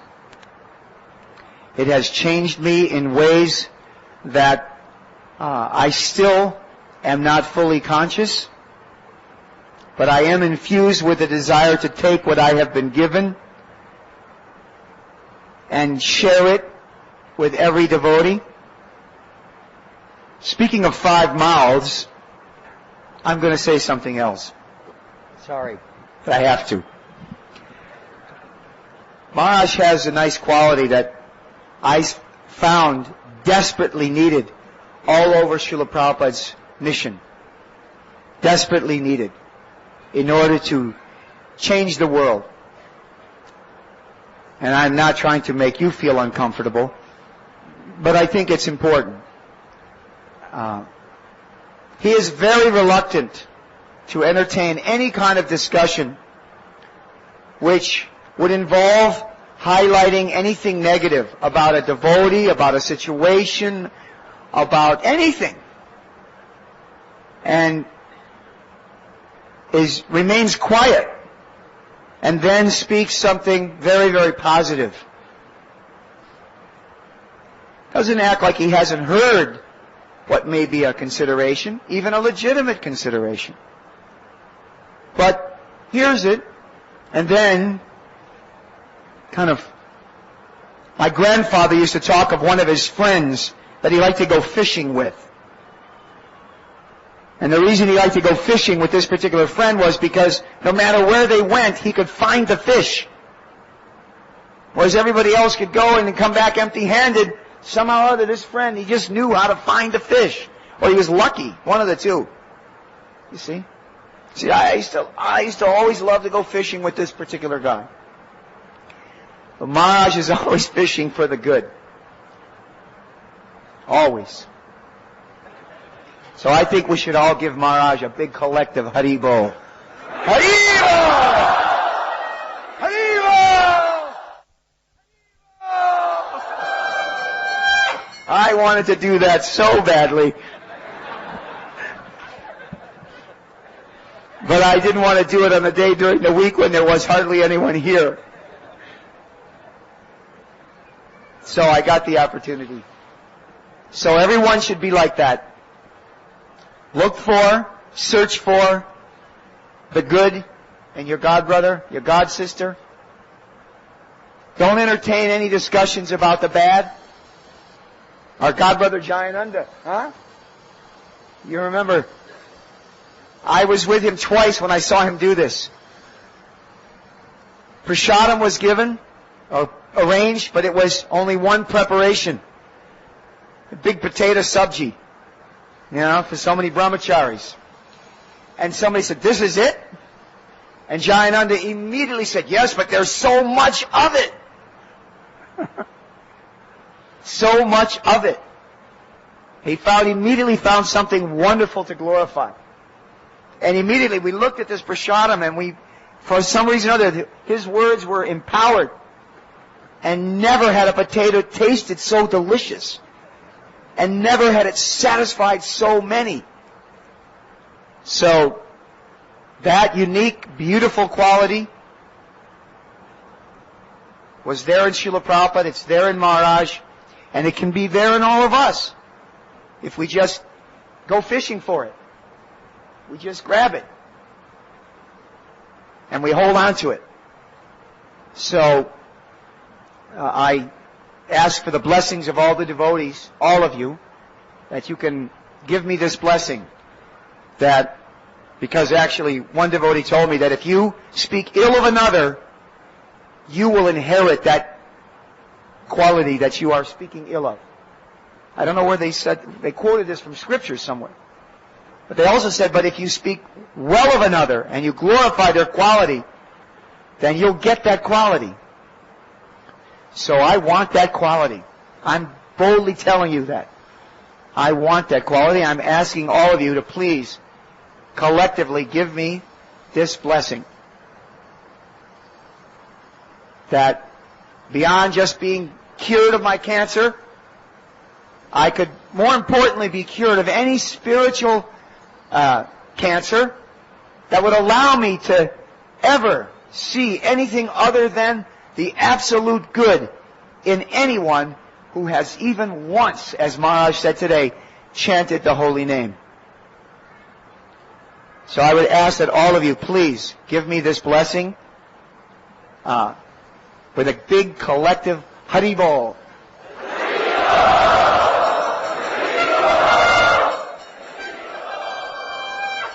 I accept that as your blessing. Thank you very, very much. Hare Krishna. If you want to experience how it was when Srila Prabhupada was personally on this planet. Because the enthusiasm and the dedication of the devotees here is very, very super excellent, without a doubt. Srila Prabhupada, he built a house in which the whole world could live. And for some reason or other, we were selected and we were so mercifully chosen as ones to spread this mission of Lord Chaitanya Mahaprabhu and the beautiful holy names of Lord Krishna all over the world. So it's like a fisherman who casts his net out, and why do those certain fish get caught? Who can say? Who can say the reason why we were selected to be here and spread this help spread this Krishna consciousness movement all over the world? And you can tell something, but you can tell the result of something by the people who are practicing this Krishna consciousness. You can tell the result from all of you is that you're all so enthusiastic and you're all also have the qualities. I see that in all of you. Have the qualities that Srila Radhanath Swami has exhibited to all of us. You all have that quality of seeing the goodness in everybody, and it's very wonderful. Just like Srila Prabhupada was walking one time, I think it was in New York City or somewhere, and Srila Prabhupada would like to tell different stories, Bengali stories. And Prabhupada said, if you see a man and he is well fit, he has a nice belly, you can ask that man, where did you get your goods? Because you know he's eating nicely and he's living nicely. So as Prabhupada was telling the story, a man walked out of a store onto the sidewalk and he had a big belly. And Prabhupada said, where do you get your goods? So you can tell by how all the devotees here in Chowpatty are so kind and so enthusiastic to preach Krishna consciousness all over the world. I was very fortunate in Chicago because there were so many devotees always coming through who were very fired up to preach Krishna consciousness, to distribute Srila Prabhupada's books. I was a Chicago devotee there many years, and I was fortunate to have Pragosh Prabhu's association. He was, I believe you were with Tripurari. He was with Tripurari Swami's book distribution party. So Pragosh might not remember because he was always so much immersed in distributing Prabhupada's books, and he might not realize how much he inspired all of us devotees to distribute Prabhupada's books. Because he had the gift to be able to penetrate people's hearts and to give them Prabhupada's books, and to see that in action flowed over onto all of us. So I have to give also Pragosh so much credit for even books that I personally distributed. And I want to thank you, Prabhu, for your association and kindness and guidance in all these years of distributing Srila Prabhupada's books. So we're all very fortunate here to be here, and let's take advantage of this opportunity. I've been blessed also to come at this time. I really didn't know where I was going to go when I came to India. I've been in South India for a month, and I decided to come up to Chopati because I wanted to see all of you, and of course my dear friend Radhanath Swami. But I was fortunate to meet that Shyamasundar Prabhu had come the day after I arrived. And really, Shyamasundar Prabhu and I have not really known each other that well. I think I met him one time in India long ago, because we're always on the opposite sides of the world. But now, by the mercy of Srila Prabhupada, I can try to help him in some way with this Cross Madan program. So I've offered my humble services, even though I'm like a spider throwing a grain of sand.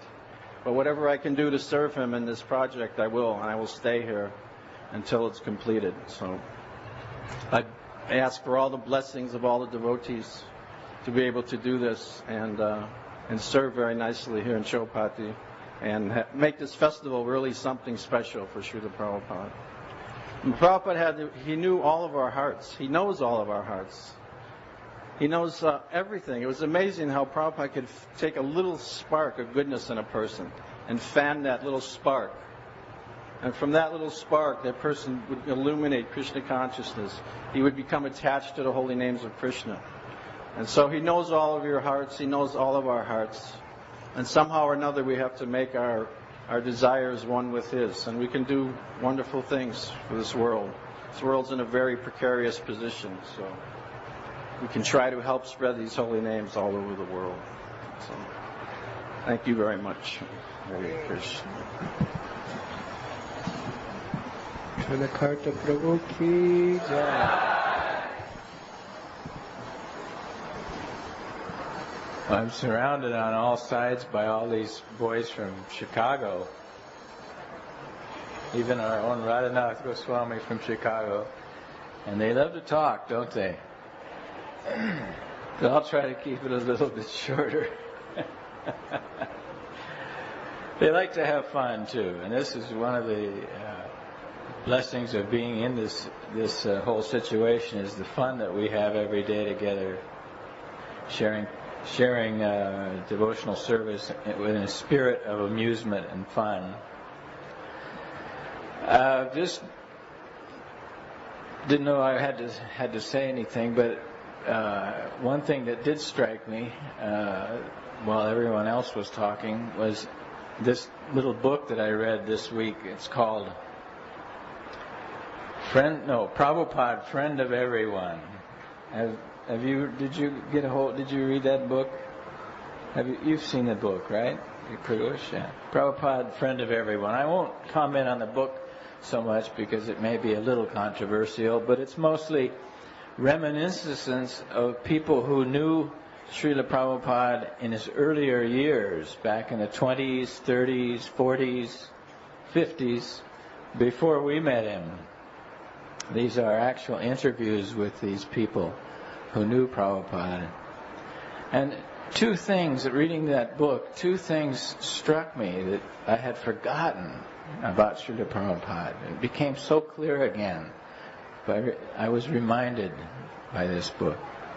Number one, that Prabhupada came from a very aristocratic background. He used to tell us sometimes, I came from a very good family, but he wouldn't say much more about it. He never bragged about his family or said much about his family, other than that they were great Vaishnavas. His father, in particular, was a great Vaishnava. But it came out in this book that everyone knew, his early associates, of the aristocratic nature of Prabhupada's family, the Day family and the Mullock family. The Mullock family was so aristocratic in Calcutta that we read in another book about early days of India that the Mullock family used to have their take their carriages around the streets of Calcutta, not being pulled by ordinary horses, but by zebras imported from Africa. This is part of Prabhupada's background, understanding Prabhupada's aristocratic nature a little bit, his insistence on the finest of everything. Prabhupada got that in, a lot of that in his family upbringing. But the most important thing that reminded me from this book about our dearly beloved Srila Prabhupada is that he was first and foremost a revolutionary. All of his godbrothers and friends from those days remember Srila Prabhupada not only as a very aristocratic and handsome man, he's always described as being very handsome and good-looking and well-dressed, but as totally radical in his thinking. He was a revolutionary. His spiritual master requested him to go out to the West and spread Krishna consciousness into every nook and cranny in English language. And Prabhupada says, "No, but I cannot do that yet, sir. First we must throw out the British." Prabhupada was a revolutionary. A revolutionary means someone who very powerfully uses every one of their energies to alter society in a dramatic way. This is a revolutionary. Revolutionaries are very scarce on this planet. They're very rare. We don't know any real revolutionaries except our one true revolutionary, Srila Prabhupada. Srila Prabhupada exhibited this revolutionary passion of his throughout his life. When it was time to give up his family, he gave up his family. When it was time to quit his business, he quit his business. When it was time to take sannyas, he took sannyas. When he printed his first book of Srimad Bhagavatam, he didn't take it to some minister of railroads for signing. He took it to the Prime Minister of India and said, "I have just produced this." And this spirit of revolution, of wanting to change the world, of course, it's easily visible by everyone in the fact that he came to America, and everyone's heard all of the stories, what he endured and how he arrived there with nothing and so on. But to imagine that he was there to change the world at 70 years old, and he was so happy to find even one young boy who was half crazy to sit down and listen to him. And he was encouraged by that one young boy listening to him. And still he dreamed of changing the world. He passed this idea of revolution on to us older devotees in a very strong way, as you can imagine. When you read back through the Lilamrita and other accounts of the early days, Prabhupada never did anything halfway. He had Rupanuga, one of the early devotees, running for president of the United States in 1974. Yeah. He said, "We should run for president. Rupanuga, you shall run for president." Okay, so he did. Rupanuga formed a political party. I forget what it was called. Do you remember what it was called? Something about Krishna. And ran in the In God We Trust party. If you know much about the American dollar bill, which you probably do, on every dollar bill it says "In God We Trust." That's supposedly the American motto. So he formed the In God We Trust party, Rupanuga did, and he ran for president of the United States because Prabhupada asked him to. This was Prabhupada's vision. He didn't want us to slowly start a little center here, a little center there, distribute a few mimeographed copies. He wanted us to change the world. So it's the duty of us older devotees who captured that. Radhanath Swami was speaking a little earlier how Prabhupada used to like to sit with me. But I think my only quality for that was because I also, my whole life, was attracted to very radical people, very revolutionary people. I loved to sit and converse with someone who wanted to change the world all the time. And Prabhupada would sit, and he would have 3 or 4 proposals in front of him, for example, letters that had come in, invitations for this or that occasion. And he would say, he would read them and say, "What do you think we should do, Shyamsundar?" And I would always go for the one that was the most radical. "Prabhupada, I think we should go to Africa." I was thinking the very same thing. He always wanted to do the most radical thing. The lights that came on in Prabhupada's face and his eyes and his smile were the most special when he was the most radical. Even in small cases, but in big cases, for example, if he wanted to have Hare Krishna mantra chanted all over the world, he went to the Beatles.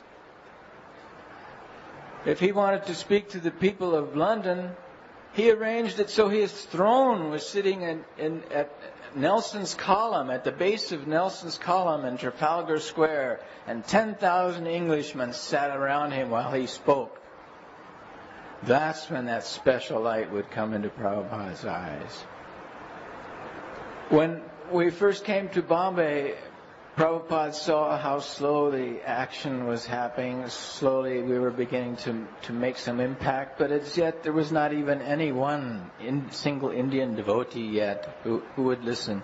So Prabhupada came here, giving up all other businesses, and at that time Hare Krishna movement was expanding like anything around the world. He gave up all of those affairs to sit down here and plan this Cross Maidan festival, because he said, this is a revolutionary festival. It will change all of India in one single week. And he showed us how to do it. We were all like you young boys and girls. You know, we didn't know anything. I didn't know how to mail a letter at the post office to a foreign country. I didn't know how to dial the telephone to get a foreign country on the phone. I didn't have any skills like this. No one did, experience. So Prabhupada sat here and trained us all in every aspect of putting on this Cross Maidan festival. The rest is history. It changed something. It put Krishna consciousness on the map in India that has never changed. It's never dwindled. But why not make it greater? Prabhupada said, make everyone in India Krishna conscious. Why just a few? Why a few thousand? Why 1 lakh of people? Why not 1 billion people become Krishna conscious? This is how Prabhupada thought. And he would do it tomorrow if he could. If he could get enough people together who thought like that, he would change India overnight. That was his potency.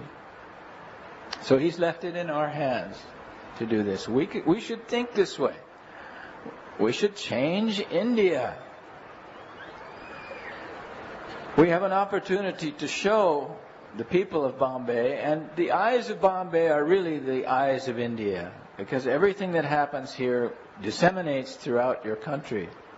We have this opportunity coming up in March, or in February, to show 33 years later that Srila Prabhupada's activities, his legacy, his revolution is not only alive, but it's flourishing all over the world. And we can give it another hit that Bombay won't forget.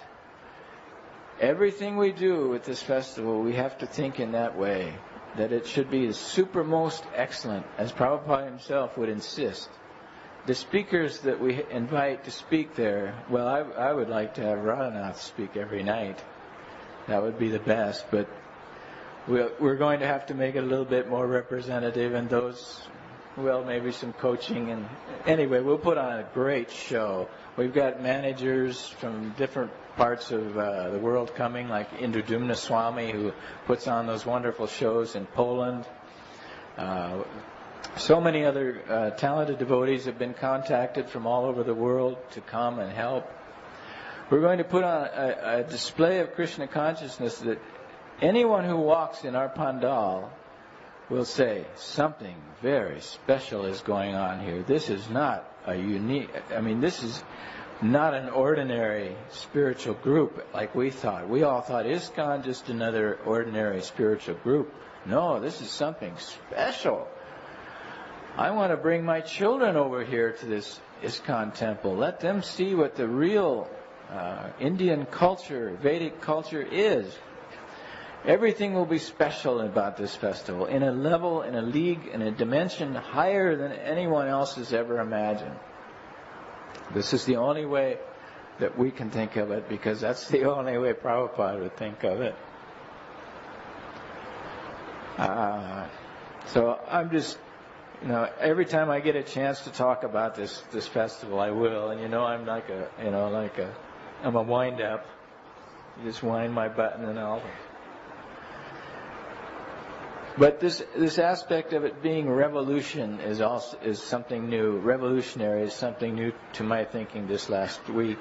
I just wanted to share that with you, that you all start thinking about the way Prabhupada thought about everything, that it was revolutionary. You can't say, oh, but I'm not that way. I'm a very small person. I cannot think in revolutionary ways. But you can. If Prabhupada says that we can change the world, make the world Krishna conscious, we can. We can. He empowers us to do that. So let's do it. There's no stopping us. There's no way that this festival is not going to make a revolutionary impact in India in the year 2005, in Prabhupada's 108th anniversary. It could only happen in Bombay. It can really only happen in Bombay. Because what everyone is going to see is not all the gimmicks, the lights, the Bollywood, all that stuff. We're going to have that too.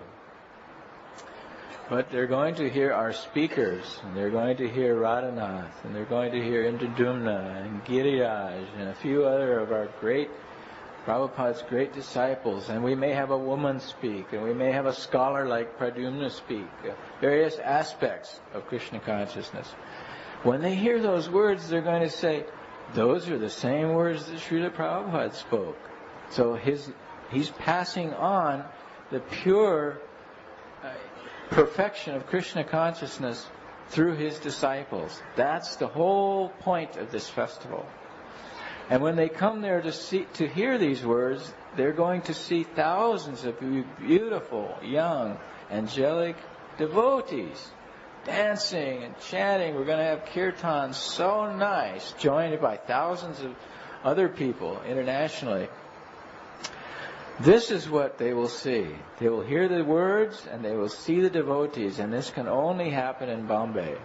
This can only happen in Bombay. Nowhere else. So, thank you all for listening again. And as the days pass now, we're counting down. We're only 2 months away, a little more than 2 months away. So very soon everyone is going to be called upon to stop sleeping for 2 months. And to dig into their energy reserves in a way that they may never have had to do it before. But you'll see something marvelous happen as a result. Guaranteed. Here you go.